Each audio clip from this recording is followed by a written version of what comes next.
Você já ouviu músicas da sua infância e adolescência depois de muito tempo, já na idade adulta, e começou a reparar em coisas que você não reparou antes, que você não tinha nenhuma consciência crítica e começou a ficar chocada? Esses dias eu acabei ouvindo músicas da Kelly Key, que eu ouvia quando eu era criança ainda, por volta de uns 10 anos de idade.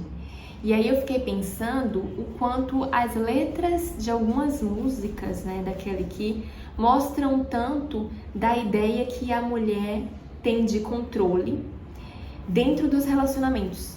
Na verdade, uma ideia ilusória. E eu vou te explicar melhor sobre isso nesse vídeo.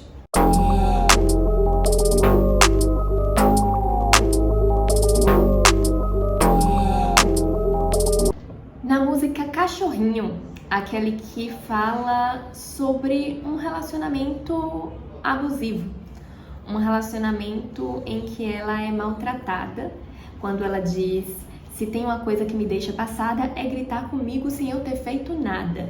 Se tem uma coisa que eu não admito é gritar comigo. E aí ela começa a falar que o cara gosta de mandar, só faz ela sofrer, só sabe gritar e grita sem saber. Só que daí ela puxa uma ideia de empoderamento. Ela fala que sem ela ele não vive, sem os cuidados dela. E fala para ele falar baixo com ela porque a dona dele chegou.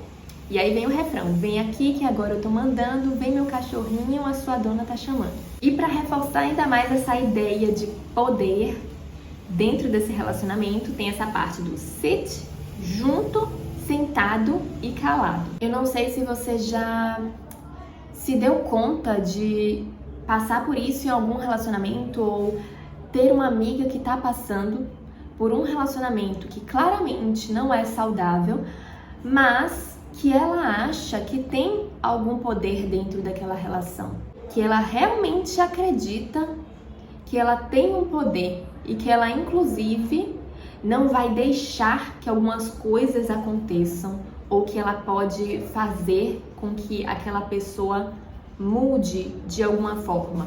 Não é incomum que isso aconteça dentro de relacionamentos que realmente são problemáticos entre homens e mulheres, em que há um abuso do homem em relação à mulher, seja ali na demanda por cuidado, por atenção, e que apesar de se sentir mal, de se sentir prejudicada, a mulher não consegue sair dali por uma dependência emocional, muitas vezes, e ali ela encontra um meio de continuar reduzindo o seu sofrimento em uma distorção cognitiva em que ela acha que tem algum poder dentro daquela relação. Só que muitas vezes, para manter a ideia de que tem algum poder dentro dessa relação, a mulher gasta muita energia estando hipervigilante. Essa mulher precisa prever tudo o que esse homem necessita, o que ele gosta, o que ele não admite ou não suporta, o que o faz ter reações agressivas, abusivas, e ela precisa prever isso tudo para evitar que isso aconteça. Essa mulher, de qualquer forma, se sente pisando em ovos, mas ela encontra nessa distorção cognitiva de que ela tem o poder de evitar que situações aversivas ocorram, ou que ela tem um poder sobre aquele parceiro, diante do comportamento dele, de mudar algum comportamento dele. Ela encontra nessa distorção cognitiva de empoderamento o recurso que precisa para não encarar o sofrimento que é: de fato estou numa relação que é abusiva e preciso sair dela.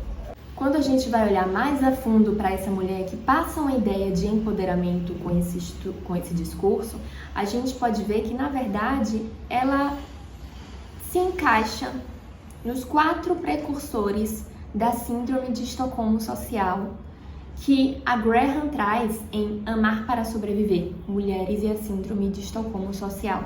Ela sente, primeiro de tudo, que a sua sobrevivência está ameaçada pelos homens, simplesmente porque ela vive na nossa sociedade. Não tem como a gente viver numa sociedade patriarcal em que a gente vê mulheres sendo mortas por homens na televisão todos os dias, mulheres sendo agredidas por homens na nossa família, né, de diversas formas, em que a gente vê que as mulheres não têm espaço de poder, de fato, chegar em cargos de poder, não têm privilégios como os homens têm, que as mulheres não têm liberdade nem de caminhar pela rua sem serem assediadas. Não tem como a gente viver nessa sociedade e não se sentir ameaçada pelos homens, tanto fisicamente quanto psiquicamente. Cada uma vai se sentir ameaçada em um grau, a depender do quanto a gente tem ali de conhecimento e da nossa história também, nossa história pessoal. Mas todas nós nos sentimos ameaçadas de alguma forma. Então, sim, primeiro de tudo, essa mulher sente que a sua sobrevivência é ameaçada por homens. Em segundo lugar, ela percebe que ela não pode escapar de fato. Ela não pode escapar porque os homens estão em todos os lugares. Eles estão, inclusive, em todos os cargos de poder. São eles que fazem as regras, as leis. São eles que regem tudo na sociedade. E sempre é cobrado da gente que esteja na companhia de um homem, né? Sendo escolhida por um homem ou aprovada por um homem para ter valor. Então essa mulher percebe, mesmo que inconscientemente, essas duas questões. Ela também percebe que ela não pode escapar dessa pessoa, desse ser, né? Desse grupo ameaçador que é o grupo de homens na nossa sociedade. Também se encontra isolada de outras perspectivas, de perspectivas diferentes da masculinista. Isso acontece tanto porque nós estamos muito voltadas para viver com homens, para ter um relacionamento, e aí ficamos muito centradas naquele relacionamento, naquele núcleo familiar que se forma, né, em formar uma família, em manter aquela relação, e acabamos não tendo conexões profundas e vínculos desenvolvidos realmente com outras mulheres, não investindo em vínculos com outras mulheres, como também porque a gente não tem espaços para desenvolver perspectivas feministas, espaços que são espaços de mulheres para mulheres, em que possamos trocar informações, trocar estratégias, pensar criticamente. A gente não tem isso na nossa sociedade. Então a gente acaba ficando isolada fisicamente e ideologicamente.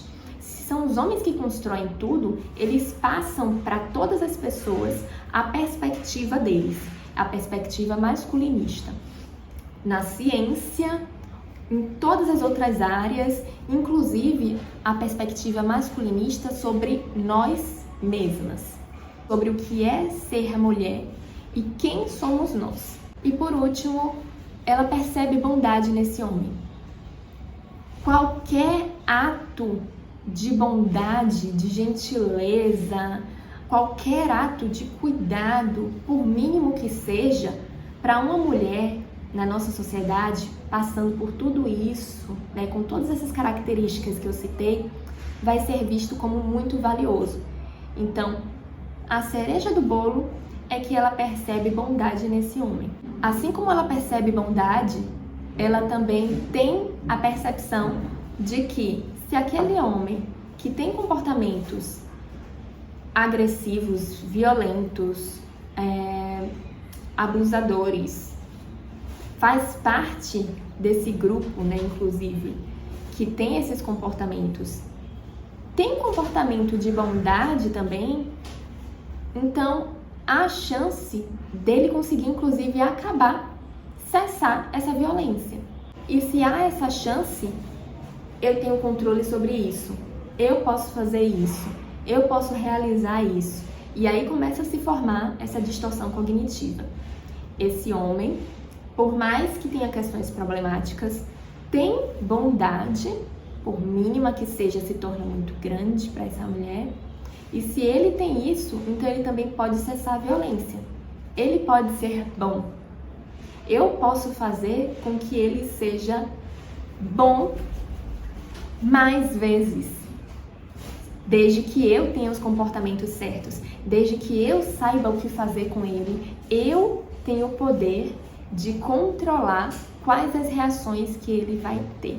Formou-se essa distorção cognitiva de falso empoderamento, e foi isso que eu identifiquei em algumas músicas da Kelly Key, porque ela traz esse relacionamento problemático, mas logo em seguida ela se equilibra, trazendo a ideia de que ela tem o poder dentro desses relacionamentos. Sendo que se ela realmente tivesse o poder dentro dessas relações, o que ela faria com esse poder é sair dessa situação, é romper essa relação. E você já percebeu isso no seu comportamento ou no comportamento de outras mulheres? Se você gostou desse vídeo, dá um like, se inscreve no canal para não perder outros vídeos polêmicos como esse.